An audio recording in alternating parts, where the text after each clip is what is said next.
Everyone, welcome to the Money Masters Week 7 Twitter space. I'm Dave. I'm a project manager here at Money Masters. I'm originally Canadian. However, I find myself out in Switzerland, currently getting my master's, and still being very passionate about financial literacy.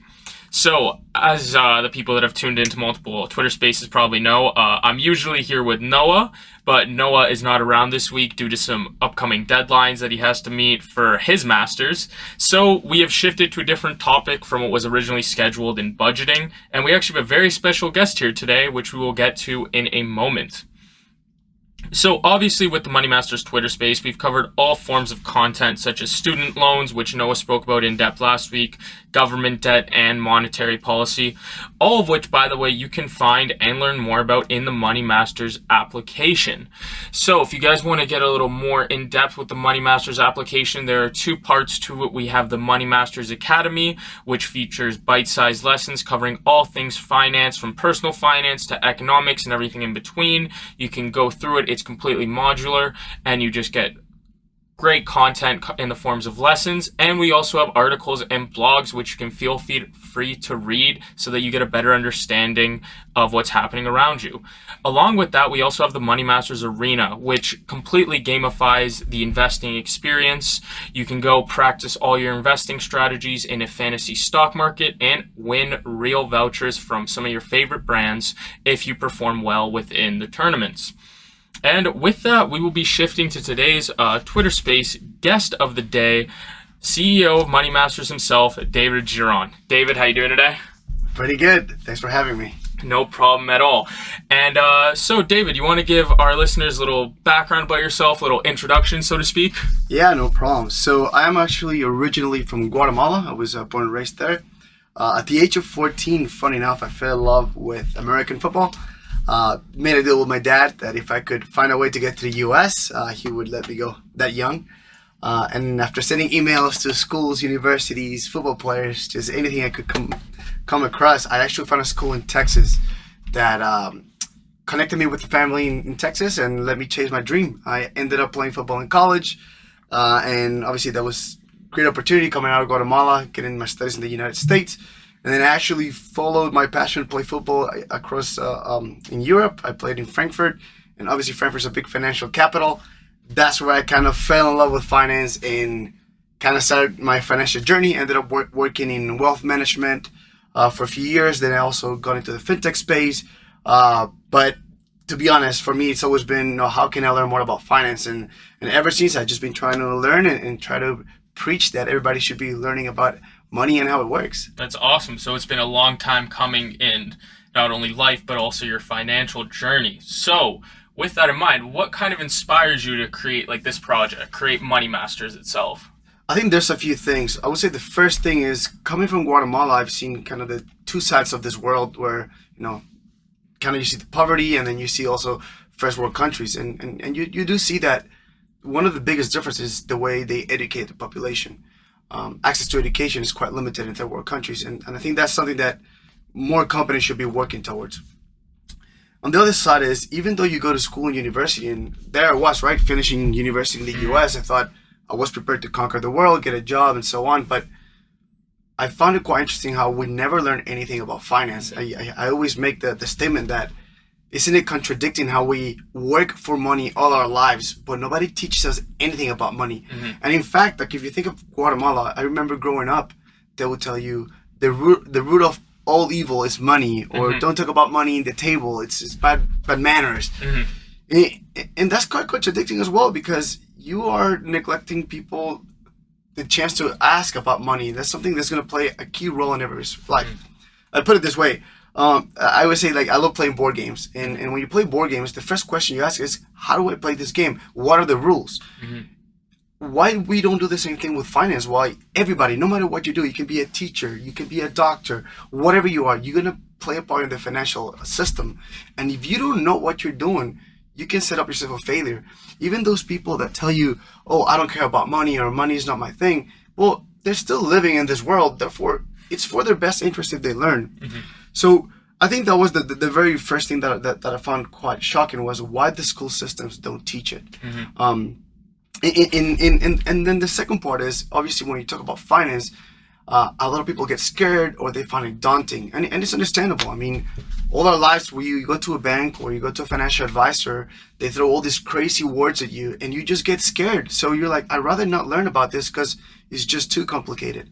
But I don't think it has to be that complicated. I think with the right approach and with the right tools, we can actually make it a fun, a simple experience. I mean, something I say is, you look at technology, how it's revolutionized everything we do. But when you look at the way we learn, we're still learning from books and going to class.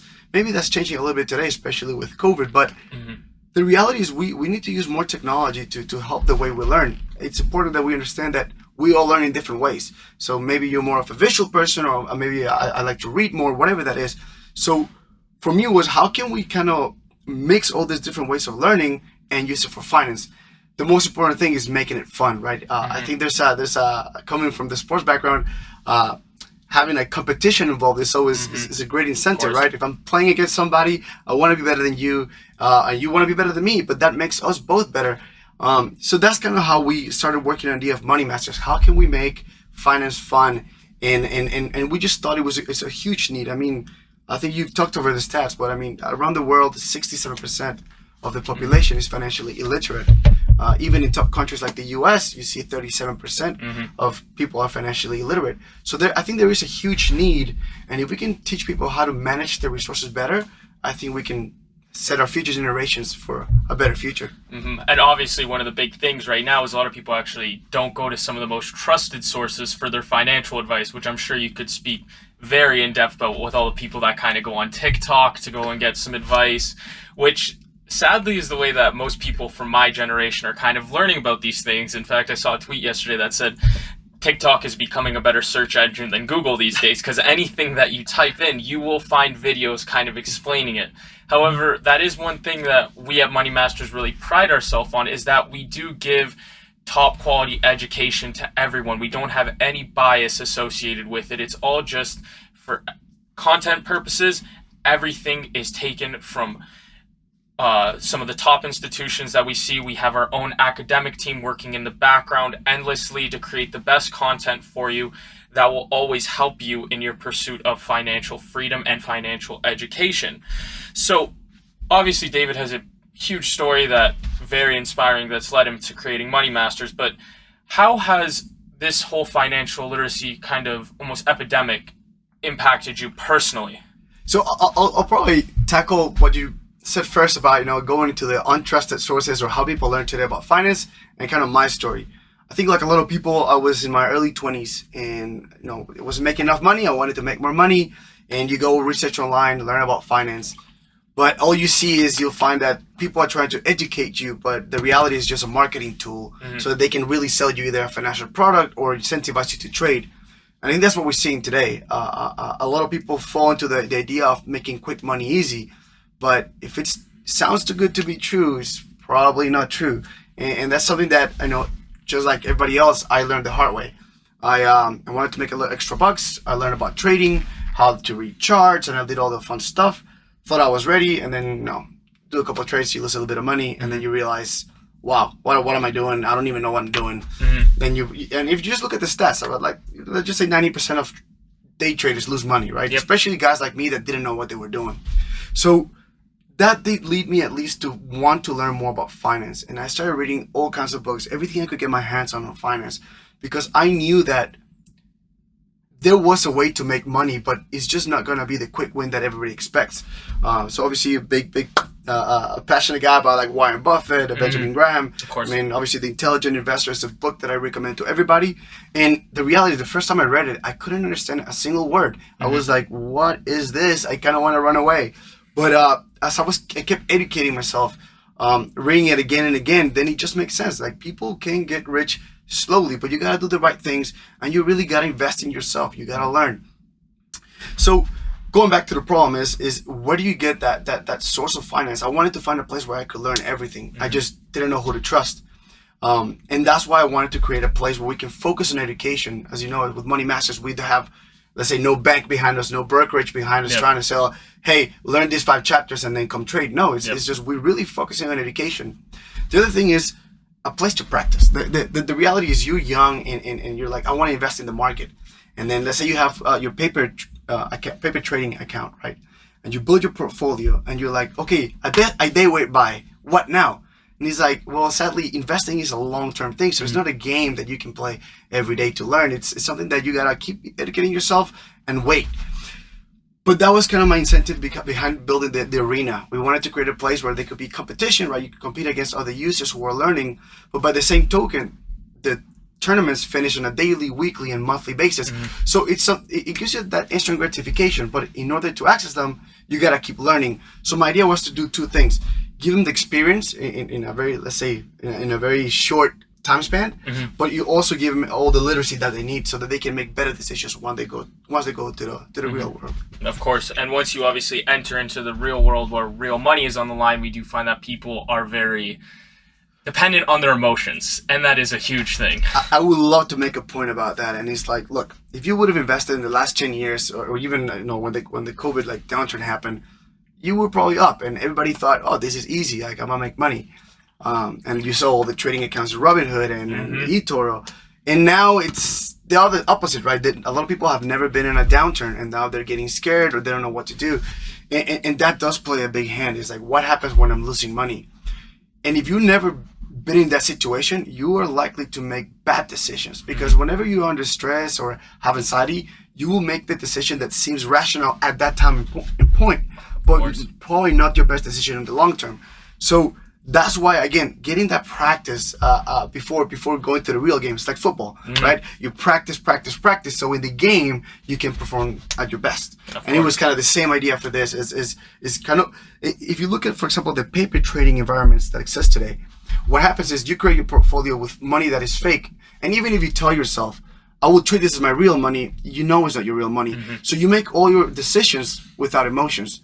Once there's something on the line, it's a different game. And that's why at Money Masters, we want to have those incentives like with gift cards and competition so that we can recreate a little bit that emotion. It's not exactly the same, but it just brings you a bit more closer to the real thing. Of course. And with our time kind of winding down right now, we just have a couple more questions for you. One that I'm really looking forward to asking you. So what makes Money Masters so special, and how do you see the product developing moving forward? So for me, Money Masters, obviously we're tackling finance first, but I think as an education platform, it can really change the way we learn. I love the fact that we can have different types of content all within one platform. So for example, when you look at our definitions, you have very short script that fits into your phone, right? Then you have an infographic, which is great because you decode it, and as you're decoding it, you're really learning something, right? Then you have all these interactive questions. So for me, it's a different way of learning, regardless if it's finance or something else. I think it's great that we can learn through your phone, right? In such a fun way. Now, I think for me, I really want to build this to make it the standard of financial learning. By no means do I think that our academy is going to make you ready to go trade or invest in the real world, but it should give you the basics to at least make a good financial decision. I do hope that in the future, people can say, look, I did the Money Masters 20 levels, and that at least says, okay, you know the basics. And I'll give you this example. I would say, even if you go sit down with a financial advisor, you should at least understand what they're telling you. At the end of the day, it's your money. You are responsible to know what's going to happen with that money. Because a lot of people say, well, I gave it to my financial advisor and he lost it. I'm sorry, if you didn't take the time to see what was happening with your money, then it's on you. And for that reason, I just want to give people the tools so that they can have a financial conversation with their advisor, their friend, whoever that is. And I think especially in the world of social media where you hear, Bitcoin is going to 60,000, 80,000, whatever. Everybody can have their own beliefs, but it's important that you have your own, that you make your own decisions based on all the information you have. So I do hope that we can become the standard of financial education. And obviously we want to keep building, and our master class is coming soon. So if anybody really wants to get into the financial world, like happened to me, got into finance, and then I was like, well, private equity, what is this? Yep. So we'll definitely want to keep building on that. So whoever's really passionate about finance can have more content, and they can keep kind of building their financial knowledge with Money Masters. And like we always say with education, I'm sure you've heard it before, education is a lifelong experience. You can never learn too much, and money is definitely something that you can never learn enough about because it does control many of the things we do every day. So with that, thank you very much, David, for taking the time to be with us here today, and to all of our listeners for being here. We thank you guys a lot for tuning in to this week's Twitter Space. And next week, I believe Noah will be back, and we have the topic that we're supposed to talk about this week. Budgeting will be happening next week. So if you guys want to learn how to build a budget as a recent graduate, tune in next week, and we will see you guys soon. Thank you, everyone. Thank you.